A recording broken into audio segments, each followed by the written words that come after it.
we were talking about different religions besides Buddhism on the Silk Road, and as our supposing that Xuanzang had continued to go west with his Sogdian fellow traders, there are various sites he could have seen, and you drew my attention to this picture.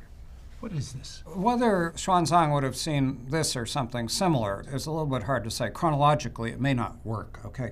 But this picture is a fragment of a mural that was found by the German archaeologists in, I believe it was the Turfan region, along the northern Silk Route in the early 20th century. And everybody seems to agree that it was from a building occupied by Christians, and it depicts Jesus and his disciples on Palm Sunday.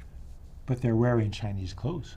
Well, but this was a region where if you look at the style of a lot of the painting and you think about the local culture and the mixes that have taken place, you find Buddhists wearing Chinese clothing, you find non-Chinese wearing Chinese clothing, you find Christians who maybe it's considered to be monastic garb, long robes and so on. So you can't always tell by the clothing. So in some sense, this is in Rome do as the Romans, in Chang'an do as the Chinese. Yes.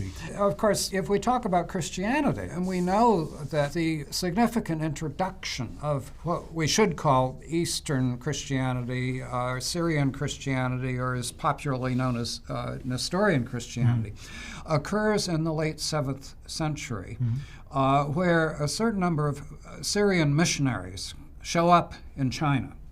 And one of the most striking bits of evidence we have about this is in a stela, a carved stone block, which was found near, what used to be Chang'an, the modern Xi'an.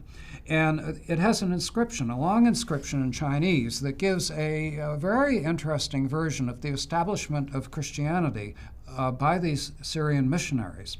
At the bottom of it are signatures in the cursive Syriac script of some of the key clergy who were involved in this. And of course, at the top of it is a wonderful carved, typically Chinese image of dragons and so on, such as you would find on many stela, although they may have changed the iconography a bit in the details in the center of it. But this is a very important monument from probably the 8th century, which is retrospectively telling the story of the introduction of Syrian Christianity under the Tang in the 7th century. And it says here at the very top, it says, Da Qin Jingjiao. I take it Jingjiao refers to Christianity in this case, of Great Qin. And Great Qin would be the Roman Empire or the Byzantine Empire. Another one of the artifacts which the Germans brought back from their excavations, or we might say depredations in some cases, in the area around Turfan, was fragments of